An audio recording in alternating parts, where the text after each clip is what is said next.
பர்திமேயு சுவிசேஷ ஊழியங்கள் வழங்கும் நற்செய்தி நேரம். தேவ செய்தி பாஸ்டர் ஆர். அகஸ்டின். இந்த நாளில் உங்களோடு பேசி வருகிறேன். ஆசை. உங்கள் வேதாகமத்தை எங்கே இருந்தாலும் சரி, தயவு செய்து தேடி எடுத்து நீதிமொழிகளின் புஸ்தகம் 30வது அதிகாரத்தில் 15வது வசனத்தை மறுபடியும் சொல்கிறேன். சாலமோனின் நீதிமொழிகள் 30வது அதிகாரம் 15ஆம் வசனம். இதை எல்லாரும் தேடி எடுப்பீங்களா? அப்படி எல்லாரும் எடுக்கிற வரைக்கும் நீங்களும் நானும் சேர்ந்து பாட போகிறோம். அல்லேலூயா. நானும் என் வீட்டாரும் போவென்றார் கர்த்தரையே சேவிப்போம். நீயும் சேவிப்பாயா, நீயும் சேவிப்பாயா. நானும் என் வீட்டாரும் போவென்றார் கர்த்தரையே சேவிப்போம். நீயும் சேவிப்பாயா, நீயும் சேவிப்பாயா.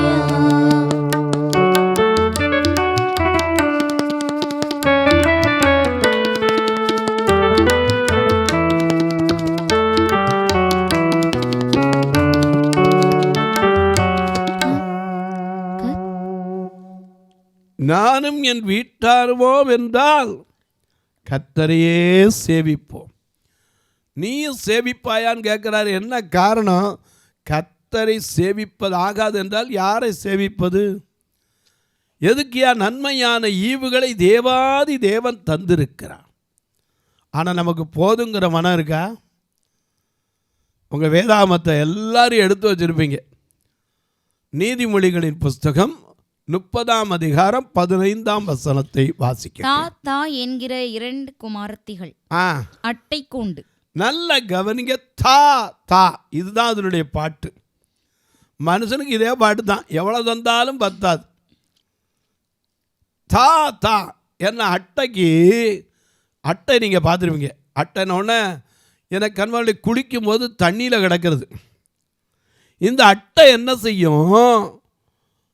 மனுஷனை கடிச்சுன்னா சாதாரணமாக விடாது.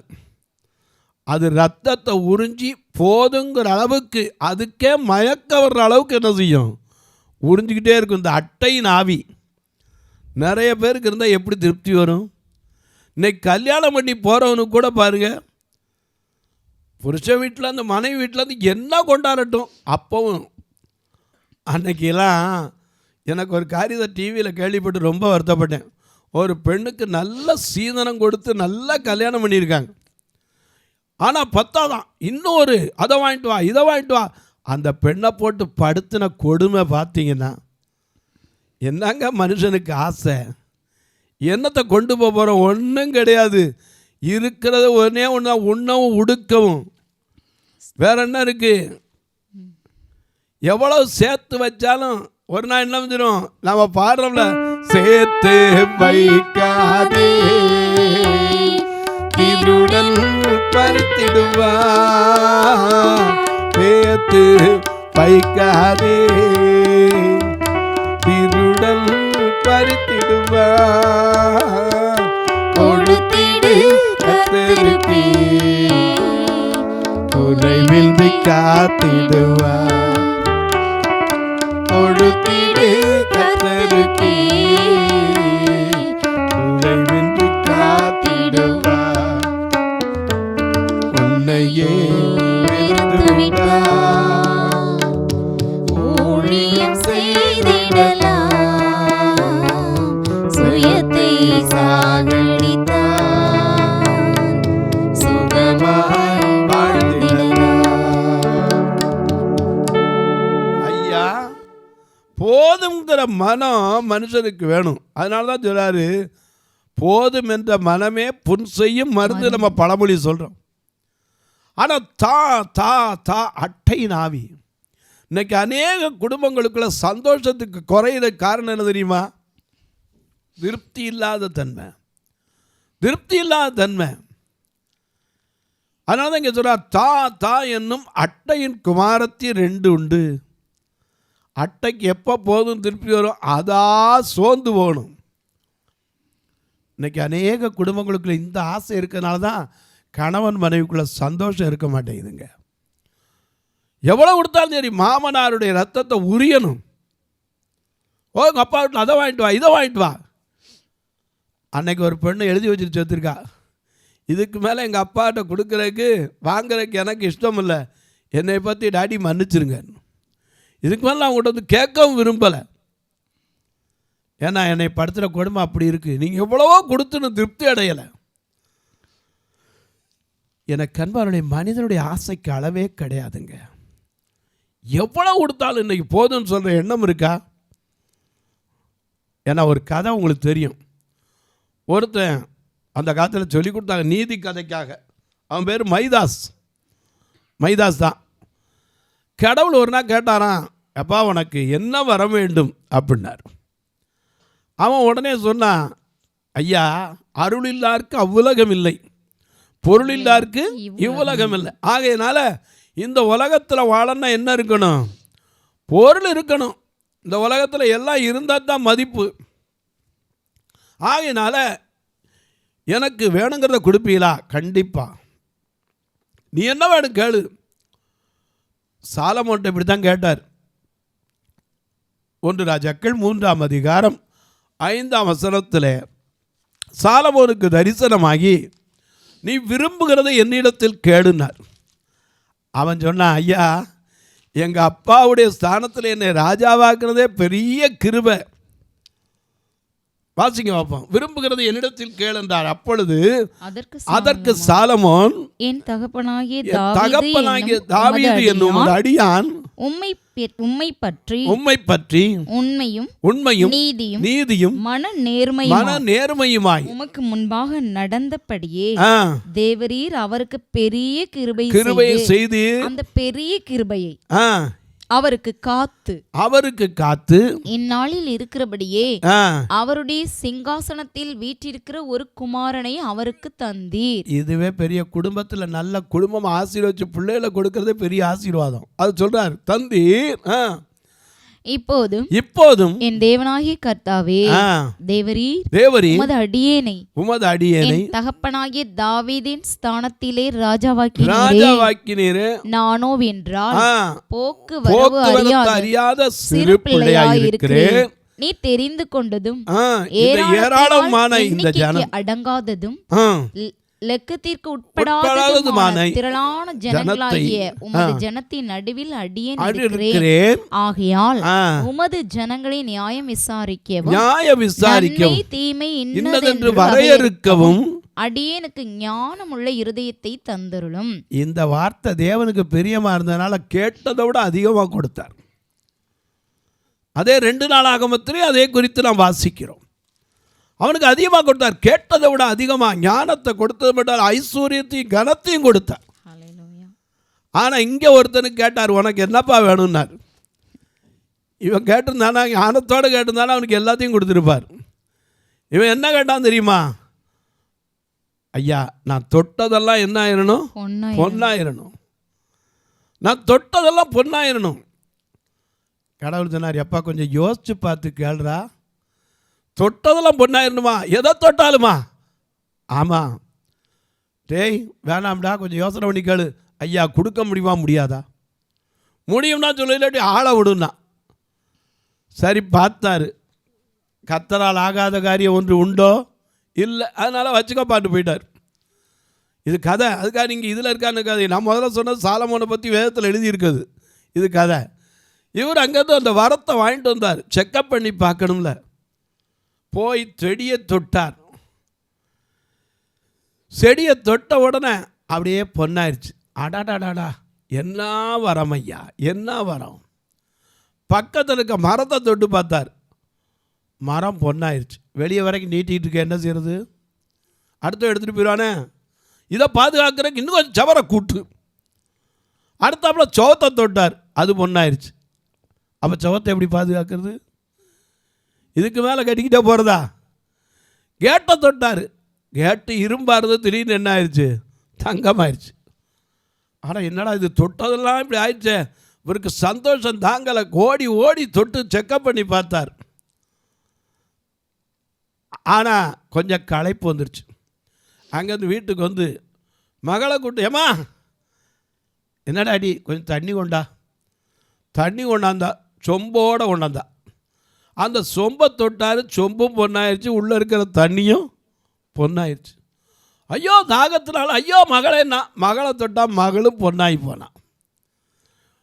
அங்கேருந்து ஐயா அந்த மக ஓடியாந்தா, மனைவி ஓடியாந்தா, என்னங்க என் மகளை பொச்சிலே ஆக்கிவிட்டீங்களேண்ணா. மனைவியை தொட்டால் அவளும் பொண்ணாகி போயிட்டான். அப்புறம் என்ன பிரயோஜனம்? வாழ்க்கையில் இருந்து என்ன லாபம்? எனக்கு கண்பானுடைய நாம பாடுறோம்ல, என்ன பாடுறோம்? எந்த சிருஷ்டிகரே உம்மை நினைத்திடவே இந்த நிலையில்ல வாழ்க்கையிலே. எந்த சிருஷ்டிகரே உம்மை நினைத்திடவே இந்த நிலையில்ல வாழ்க்கையிலே. இந்த மாய உலகத்தை வெறுத்திட அழைத்தீர் பரிசுத்த ஜீவியமே.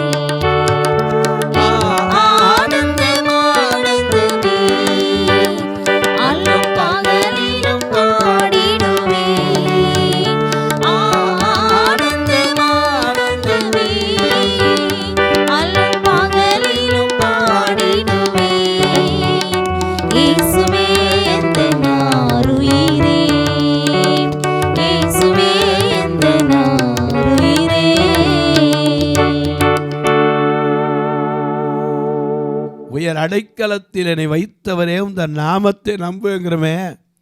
அப்புறம் எனக்கு பொண்ணை பார்த்து என்ன ஆதரவு, தங்கத்தை பார்த்து எனக்கு மிகுதி கிடைத்தது.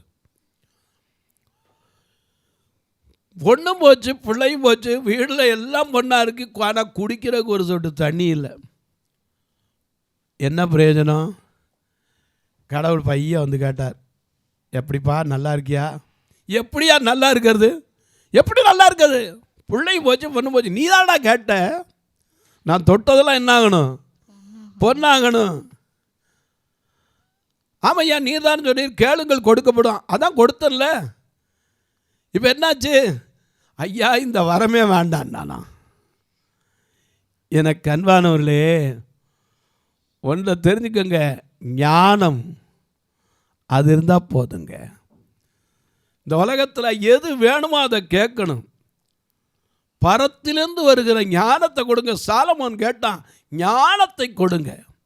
அது பட்சபாதம் இல்லாதது, இணக்கமுள்ளது, சுத்தமுள்ளது. இன்னைக்கு ஆசை மனுஷனை ஆட்டி படைக்குது. எல்லா இடத்துலையும் பாருங்க ஆசை. சாப்பாட்டை கூட பாருங்க. எங்கிட்ட வாங்க ஒருத்தரை காட்டுறேன். எங்கள் இதில் ஒருத்தர் இருக்கார், சாப்பாடு ஒத்துக்கிறாது, ஆனால் கிடச்சதெல்லாம் திம்பார். அப்புறம் போய் வாமிட் எடுத்துக்கிட்டு கிடப்பார், பிளட் வாமிட் எடுத்து கிடப்பார். போதுங்கிற மனம் இருந்தால் எவ்வளவு ஆசீர்வாதம். சாப்பிட்றதுல கூட எப்படி இருக்கணுமா? தேனை சாப்பிட்டாலும் மட்டாய் சாப்பிடு. அளவுக்கு மிஞ்சினா என்ன செய்யும்? அதுவும் என்ன செய்யும்? கடவுளுக்கு ஆபத்தை கொண்டு வந்துடும். ஆசை இருக்கணும், அளவோடு இருந்தால் அது ஆசீர்வாதம். இந்த உலகத்தில் அதனால தான் சொன்னார், பெரிய மாணவனே உன் ஆத்மா வாழ்கிறது போல நீ எல்லாவற்றிலும் வாழ்ந்து சுகமாக இருக்கணும்னு ஆசைப்படணும். அளவுக்கு மிஞ்சி வேண்டாம், போதுங்கிற மனம். அதனால தான் தீமத்தை கழுதுறாரு, பண ஆசை எல்லா தீமைக்கும் வேறா இருக்கிறது. சிலர் அதை இச்சித்து விசுவாசத்தையே விட்டு வழுவி வேதனைகளினால் தங்களை உருவ குத்தி கொண்டிருக்கிறார்கள். ஏன்னா தேவன் தருகிற ஆசீர்வாதமே ஐஸ்வர்யம், அது வேதனையை கூட்டாது. நீதிமொழிகள் 10:22. நாமளா இன்னைக்கு ஐஸ்வர்யம் தேடி ஓடினா அது வேதனையை கூட்டிடக்கூடாது. தேவன் தருகிற ஆசீர்வாதம் எப்பவும் அது வேதனை தராது, அது ஆசீர்வாதமாக இருக்கும். அதனால் தான் இன்றைக்கி அநேகர் கேட்குறாங்க, ஐயா உனக்கு என்னப்பா வேணும்? வேற ஒன்று வேண்டாம், நீடித்த நாட்கள். பூமியில் உன் ஆயுசு நாட்கள் நீடித்திருப்பதற்கு நீ என்ன செய்யணும்? உன் தகப்பன் தாயை முதல்ல என்ன செய்யும்? கனம் பண்ணு. இன்னைக்கு வாழ்ந்து இருக்கணுங்க, அது பெரிய காரியம். ஆசைப்படுறதுல அளவு இருந்தால் ஆசையோடு இருக்கும். அளவுக்கு மிஞ்சி ஆசைப்பட்டால் என்ன ஆகும்? இருக்கிறம் போயிடும். இன்னைக்கு நான் கண்ணு தெரியாது, உங்களுக்கு உதாரணத்துக்கு சொல்கிறேன். எனக்கு ஆசை வரலாம், ஒருத்தர் காரில் வச்சு என்னை கூட்டிகிட்டு போகணுன்னு ஆசைப்படலாம். ஆனால் நானே கார் ஓட்டணும்னு ஆசைப்படலாமா? அது எத்தனை பேருக்கு ஆபத்தாக முடிஞ்சிடும்? தேவையில்லாத ஆசை தானே. ஒருத்தர் கார் ஓட்டிகிட்டு போகணும், என்னை வச்சு கூட்டிகிட்டு போகணும், வயசான காலம் நடக்க முடியல, கொஞ்சம் ஒருத்தர் கூட்டிகிட்டு போகணும், அது நியாயம்.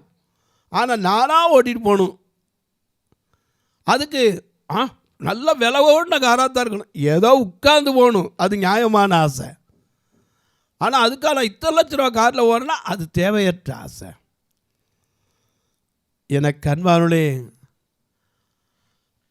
ஆண்டவர் எல்லாத்துக்கும் எப்பப்போ தேவை அவருக்கு தெரியுங்க. பிரசங்கி 3:11 வாசிக்கிறோம், தேவன் சகலத்தையும் அதினதின் காலத்திலே நேர்த்தியாக செய்திருக்கிறார். ஆனால் உலகத்தையும் மனுஷன் உள்ளத்தில் வச்சிருக்கார். அதனால தான் போதுங்கிற மனம் இருக்க மாட்டேங்குது. எப்போ நமக்கு தேவை? சிறு பிள்ளையாக இருக்கும்போது நமக்கு என்ன தேவை? அம்மா அப்பாவுடைய கண்டிப்பில் வச்சுருக்காரு. அதன் பிறகு நமக்கு விவரம் தெரிஞ்ச பிறகு சம்பாதிக்கிறதுக்கு, ஐஸ்வர்யத்தை சம்பாதிக்கிறதுக்கு பலன் கொடுக்கிறார். அதுக்கப்புறம் ஞானத்தை கொடுக்கிறார். அதுக்கு பின்னாடி வயது முதிர் காலத்தில் நம்ம உழைக்க முடியாத காலத்தில் பிள்ளைகளை வச்சு காப்பாற்றுறதுக்கு பிள்ளைகளை கொடுக்கிறார். எப்படி ஆலமரத்துக்கு விழுது விடுதோ அது மாதிரி பிள்ளைகளை கொடுக்கிறார். ஆனால் நமக்குள்ள ஆசை என்ன தெரியுமா? போதாது போதாது போதாது, தா தா இன்னும் அட்டை நாவி. இன்னைக்கு அநேக குடும்பங்களுக்குள்ள அதாங்க வரதட்சணை. எவ்வளோ கொடுத்தாலும் பத்தலை பத்தலை பத்தலை. ஆனால் வேத சட்டப்படி வரதட்சணை வாங்கலாமா அப்படின்னு அன்றைக்கி ஒரு அம்மா கேட்டாங்க. நல்ல கேள்வி. வேத சட்டப்படி எலியேசர் தான் ரெபேக்காளுக்கு கொடுத்தான். ஏன்னா அந்த ரெபேக்காள் செஞ்ச பணிவிடையை பார்த்துட்டு அவன் தான் கொண்டாந்து கடகம் வளையலும் காதணியும் கொடுத்தான். அதுவும் கொஞ்சம் நஞ்சம் இல்லை, 10 சேக்கல். இன்றைக்கி நம்ம ஆளுக்கு அவருக்கு அரப்ப ஒரு 2 கிராம் மோதிரம் எடுத்து வந்தால், இல்லாட்டி 4 தாலி எடுத்து வந்தால் போதும். நான் கொண்டாந்தேன். திடீர்னு சண்டை வந்தால் என் தாலியை கொடு. என்ன பெரிய தாலி கட்டினாருன்னு தெரியாது.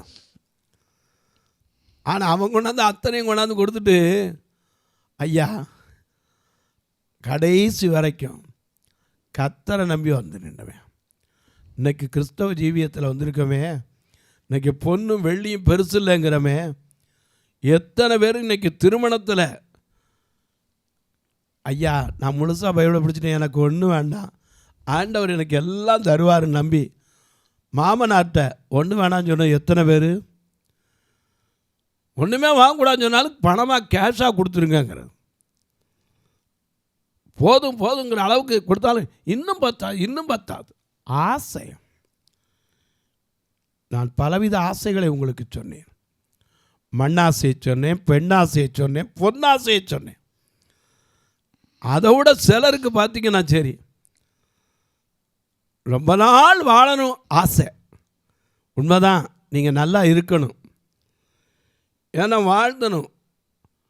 ஆண்டவரே அப்படி தான் சொல்லியிருக்காரு, அத்திமரம் துளிர் விடாமல் போனாலும், திராட்சை செடி பலன் கொடாமல் போனாலும் கர்த்தருக்குள் மகிழ்ச்சியாக நீங்கள் இருக்கணும்.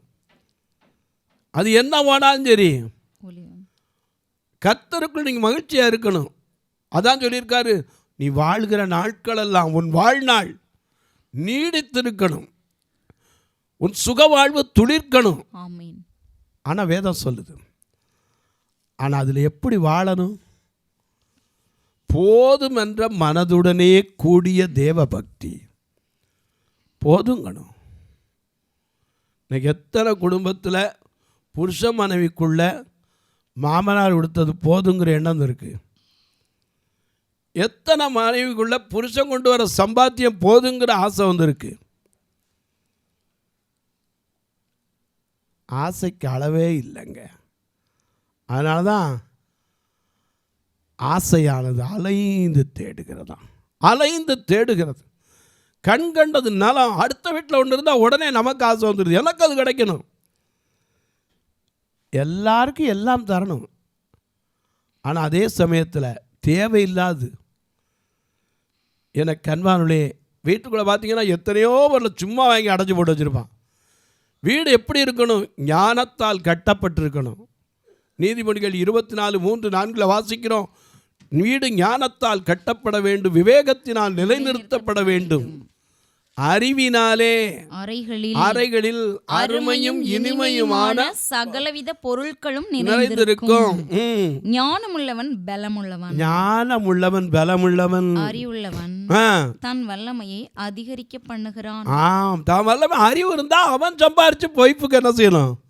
எல்லாத்தையும் வாங்கி போட்டு, இன்னைக்கு மாமனார்ட்ட வாங்கி போட்டு இவர் சொகுசு பார்க்கறது அழகு இல்லை. அறிவு உள்ளவன் என்ன செய்யறான்? வல்லமையை அதிகரிக்க பண்ணுகிறான். நல்ல யோசனை செய்து யுத்தம் பண்ணு, நல்ல யோசனை செஞ்சு யுத்தம் பண்ணு. அவசரப்பட்டு கொடுக்கன்னு பத்தாது, இன்னும் பத்தாது, சண்டை ஓடாத. நல்ல யோசனை பண்ணு. உனக்கு கொடுத்துருக்கிறது எவ்வளவு? ஆண்டவர் கொடுத்துருக்கிற ஆசீர்வாதம் எவ்வளவு? இதை அனுபவிக்கிறது பாக்கியம் வேணுமோ? உலகத்தில் எல்லாம் இருக்கலாம். பிரசங்கி சொல்றார்ல, ஒருவருக்கு தேவன் 6ஆம் அதிகாரம் 1-2 வசனத்தில் வாசிக்கிறோம். தேவன் ஒருவனுக்கு செல்வத்தையும் கனத்தையும் சம்பத்தையும் ஐஸ்வர்யத்தையும் கொடுக்கிறார். அவன் என்ன இச்சித்தால் அவனுக்கு எல்லாம் கிடைக்கும். ஆனாலும் அனுபவிக்கிற பாக்கியம் வேணுமே, அதுக்கு ஜீவன் வேணுங்க. அதனால தான் அந்த ஜீவன் விலையேற பெற்றது. அதனால தான் ஐயா அடிக்கடி பாடுறாரு. என்ன பாடுறாரு? என் ஜீவன் ஆனாலும் சாவானாலும் பின்பற்றுவே, என் ஜீவன் ஆனாலும் சாவானாலும் பின்பற்றுவே, இன்னும் நன்மை இல்லாதிருந்தோம் பின்னையும் நேசித்து என் நேசநாதா, இன்னும் நன்மை என்னில் இல்லாதிருந்தோம் பின்னையும் நேசித்து என் நேசநாதா, ஜீவன் ஆனாலும் சாவானாலும் பின்பற்றுவே, ஜீவன் ஆனாலும் சாவானாலும் பின்பற்றுவே. ஒரு மனுஷன் வந்து இயேசுகிட்ட கேட்டான், ஐயா நித்திய ஜீவன் பெறுவதற்கு நான் என்ன செய்யணும்? அவனுடைய ஆசை அதுதான். ஏன்னா விசுவாசியே நினைத்து பார் மேலானவற்றை நாடுனாரே. அவனுக்கு வந்து கேட்டான், ஐயா நான் நித்திய ஜீவன் பெறணும். அவர் சொன்னார், என்ன சொன்னார்? தேவனுடைய கற்பனைகளெல்லாம் என்ன செய்கிற? கை கொள்றியான்னார். என் சிறு வயதுலேருந்து எல்லாம் கை கொள்றேன்னா. உன்கிட்ட ஒரே ஒரு குறை உண்டு, உன்கிட்ட இருக்கிறது வித்து என்ன செய்ய? தரித்திரர் குடுனோன்னு அவன் மிகுந்த ஆஸ்தி உள்ளவனாக இருந்ததுனால உடனே மனசுலாம என்ன செஞ்சிட்டான்? ஓடிய போனான். இன்றைக்கும் சொல்கிறேன், ஐஸ்வர்யத்தின் மேலே நம்பிக்கை வைக்கலாம், நானும் வைக்கலாம். பவுல் சொல்கிறாரு, மற்றவங்களோட ஜாஸ்தியாக வைக்கலாங்கிறாரு. ஆனால் கிறிஸ்துவுக்காக எல்லாவற்றையும் நஷ்டமும் குப்பையும் என்றிய பவுல் இந்த உலகத்தில் கிறிஸ்தியன் ஜீவன் சாவு எனக்கு ஆதாயம் என்று ஆசைப்பட்டானே. இன்றைக்கு நம்முடைய ஆசை எதில் இருக்கிறது? மேலானவற்றை பார்க்குறோமா? மகனாக தெரிந்து கொள்ள பார்க்குறோமா? அல்லது கூலிக்காரனை நிற்க போகிறோமா? அல்லது உலக ஆசைகளில் சிக்கிக்கொண்டு அல்லல் பட போகிறோமா? உங்களுடைய கரத்தில் விட்டுறேன். தொலைக்காட்சியில் பார்க்குற என் அன்பு மக்களே, இந்த நிகழ்ச்சியை நாள்தோறும் பார்க்குறீங்க, கேட்குறீங்க, சந்தோஷப்படுறீங்க. ஒரு வார்த்தை ஜெபம் பண்ணுறீங்களா? இந்த ஊழியத்துக்கான தேவைகள் எத்தனையோ உண்டு. எனக்கு அன்பாருடைய ஒவ்வொரு நாள் நிகழ்ச்சி வரதே பெரிய பாடு. கர்த்தர் தான் நடத்தி வரார். எத்தனையோ நீங்கள் உங்கள் பாடுகளின் மத்தியில் இதை தாங்கி வரீங்க. உங்கள் ஒவ்வொருத்தருடைய முகத்தை கூட எனக்கு தெரியாது. ஆனால் கர்த்தர் உங்களை உங்கள் பிள்ளைகளை இன்னும் ஆசீர்வதிக்கட்டும். உங்களுடைய வேலைகள் ஸ்தலத்தில் இன்னும் அதிகமான உயர்வுகளை கொடுக்கட்டும். உங்கள் குடும்பத்தில் நல்ல சமாதானத்தை கொடுக்கட்டும். ஒவ்வொரு நாளும் இந்த நிகழ்ச்சி வரும்போதெல்லாம் காலையில் சொல்லுவேன், ஆண்டவர் இன்றைக்கு நீர் செய்த நன்மைக்காய் ஸ்தோத்திரம். எங்கள் சபையில் ஞாயிற்றுக்கிழமை வந்தால் எல்லாரும் நிறைய ஆத்மாக்கள் வரட்டுமா, நான் கொஞ்சமாக வரட்டுமே. ஏன் தெரியுமா? எல்லாரையும் சாப்பிட வச்சு அனுப்பணும். இவங்களை கூட்டிகிட்டு வர்றதுக்கே ஒரு வேன் வாடகை கொடுத்து தான் கூப்பிட்டு வரணும். எனக்கு ஐயோ இவ்வளோ பணத்துக்கு எங்கே வருது? ஒவ்வொரு நாள் ஆண்டவர் கொஞ்சம் குறையாக வரட்டும், ஒரு 2 ட்ரிப் வந்தால் போதும், ஒரு 3 ட்ரிப்புக்கு வர்ற மாதிரி இருக்கட்டும். சில நேரம் பார்த்திங்கன்னா 6 ட்ரிப் ஆள் வருவாங்க. எனக்கு ஐயோ எப்படி கொடுக்க போகிறோமே. ஆண்டவர் தான் இதை நடத்தி வருகிறார். நீங்களும் இதற்காய் ஜெபியுங்கள். உங்கள் பிறந்த நாள், திருமண நாள் போன்ற நல்ல நாட்களிலே கர்த்தர் ஏவினால் இந்த பார்வையற்ற மக்களுக்கு நல்ல ஒரு உணவு கொடுக்க உதவலாம், ஒரு ஊன்றுகோல் கொடுக்க உதவலாம், நல்ல துணிமணிகள் கொடுக்க உதவலாம். ஏன் ஒரு கட்டுமான பணி, இப்போ பெண்களுக்காக, பார்வையில்லாத பெண்கள் தாய்மார்கள் வயதான தங்குறதுக்கு ஒரு கட்டடம் கட்டிட்டு வரோம். இது ஒரு சதுரடி 2300 கர்த்தர் அநேகரை எழுப்பித்தர. நீங்களும் ஜெபிங்க. நீங்களும் பெண்ணாக இருந்தால் உங்களை போல் ஒரு பார்வையில்லாத பெண்ணை கற்பனை பண்ணி நினச்சி பார்த்தீங்கன்னா உங்களால் முடிஞ்ச ஒரு சதுரடிக்கு கட்டாயம் இல்லை. எனக்கு அன்பானுள்ளே, நீங்கள் கேட்கலாம், நான் எப்படி பிறந்த தூரத்தில் இருக்கோம், எப்படி பிறந்த தொடர்பு இல்லை. இதில் 2 நம்பர் வந்துக்கிட்டே இருக்கும். ஜிபே உண்டு, ஃபோன்பே உண்டு. இது வழியாக நீங்கள் தொடர்பு கொள்ளலாம். அது மட்டும் இல்லை, உங்கள் ஜெபக்காரியம் எது இருந்தாலும் காலை 10லேருந்து 5 மணிக்குள்ளே தாராளமாக சொல்லலாம். இப்போவும் உங்களுக்காக நான் ஜெபிக்கட்டுமா? நல்ல பிதாவே, நன்றியோடு துதிக்கிறோம் சுவாமி. இந்த மனமகிழ்ச்சியான நாளிலே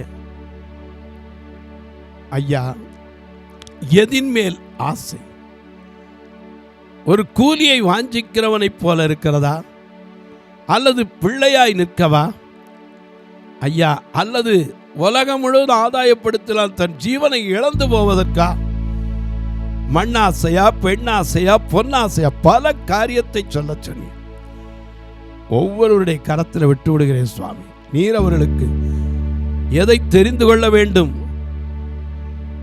உலகத்தில் உள்ளவைகளிலும் அன்பு கூறாதிருங்கள் என்று சொன்னீரே, அதை அறிந்து உம்முடைய ராஜ்யத்தில் வருகிற மேலான இனிவரும் பலனை குறித்த ஆசை ஒவ்வொருவருக்கும் கொடு. இந்த ஊழியத்தை தாங்குகிற, ஜெபிக்கிற, கொடுக்கிற எல்லா மக்களையும் ஆசீர்வதியும்.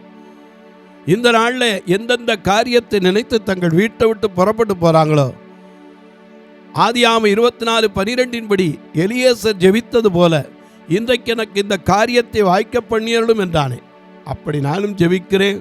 அவர்களுக்கு வாய்க்கட்டும். ஒவ்வொருவருடைய கண்ணீர், கவலைகள், வேதனை, வியாதிகள் மாறட்டும். ஒவ்வொருவருடைய நெடுநாள் காத்திருப்புகள் நிறைவேறட்டும். வானத்திற்கும் பூமிக்கும் சகல அதிகாரம் கொண்ட இயேசு கிறிஸ்துவின் ஈடு இணையற்ற வல்லமையுள்ள நாமத்தில் ஜெபிக்கிறேன் நல்ல பிதாவே, ஆமென். சபை ஆராதனை ஞாயிறு காலை 10 மணி முதல் 12 மணி வரை. இடம் பர்திமேயு சுவிசேஷ ஆலயம், அன்னை சத்யா நகர், இளமனூர் அஞ்சல், சக்கிமங்கலம் வழி, மதுரை மாவட்டம்.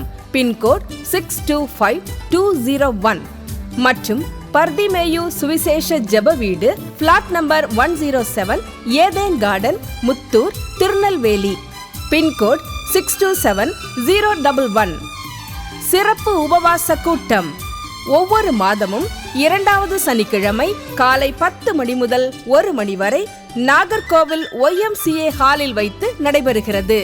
மற்றும் ஒவ்வொரு மாதமும் 4வது சனிக்கிழமை காலை 10 மணி முதல் 1 மணி வரை திருநெல்வேலி புதிய பேருந்து நிலையம் அருகில் உள்ள கிரேஸ் ஹாலில் வைத்து நடைபெறுகிறது.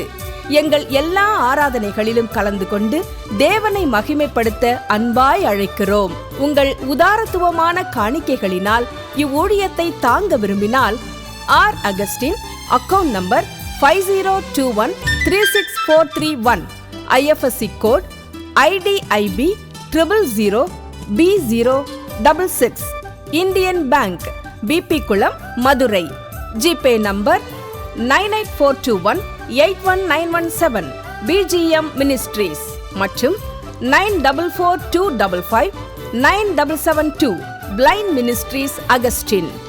உங்கள் தொடர்புக்கு பாஸ்டர் R. அகஸ்டின், பர்திமேயு சுவிசேஷ ஊழியங்கள், நாகமலை, புதுக்கோட்டை, மதுரை 625019. தொலைபேசி எண்கள் 9842181917 மற்றும் 9442559772. கர்த்தர் தாமே உங்களை ஆசீர்வதிப்பாராக.